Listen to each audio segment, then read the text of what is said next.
February 9, 2018. This flu season shows few signs of letting up and has entered record-breaking territory, the CDC says. Hospitalizations for the flu are the highest recorded since the CDC began tracking them a decade ago. They are especially high for adults between the ages of 50 and 64. The number of people going to the doctor's office for flu symptoms is also at record levels, tying the high amount of illness the CDC measured during the 2009 swine flu pandemic. "I wish that there were better news this week, but almost everything we're looking at is bad news," said Anne Shuchat, MD, acting director of the CDC. The flu continues to be widespread across 48 states. Only Oregon and Hawaii have seen infections slow in some areas. 1 out of every 10 deaths in the U.S. currently is due to flu and pneumonia, according to data gathered from death certificates from the week ending Jan. 20. So far this season, 63 children have died. Although CDC officials don't know how many of those children got a flu shot, most who died of the flu in past years had not gotten one. In a media call on Friday, Shuchat warned Americans not to let their guard down, even if they've already had the flu this year. The flu has 2 strains, A and B, and it's possible to get infected with both at the same time, or at different times in the same season.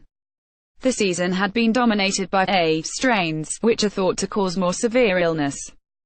Shuchat says lab tests are showing that B strains of the flu were starting to creep up.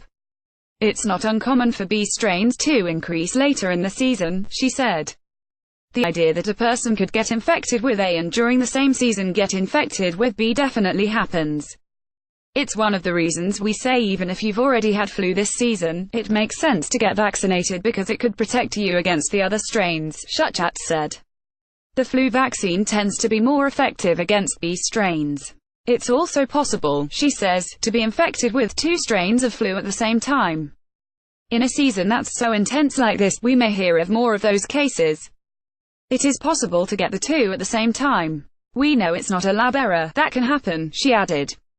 The CDC hasn't yet released its first estimates of this year's flu vaccine effectiveness, or how well it keeps a person out of the doctor's office. Those are expected in the next few weeks. In Australia, which saw roughly the same strains of the flu and had the same vaccine, the shot's effectiveness was very low, just 10% against the most common strains. Canada's experience mirrored that. When Canadian health authorities released their first estimates of the flu shot's effectiveness last week, the numbers were low. Overall, the vaccine was 17% effective at preventing respiratory illness from this season's dominant strain, H3N2, and only 10% effective in working-age adults. But the shot was 55% effective against the B strains. "Some protection is better than none," Shuchat said. She also recommended the pneumococcal vaccine for children under age 2 and people ages 65 and older. It can help prevent severe complications of the flu, including pneumonia and blood infections. She also urged people who are sick to stay home to avoid infecting others. "What may be mild symptoms for you could be deadly for someone else," Shuchat said. Anne Shuchat, MD, Acting Director, CDC, Atlanta.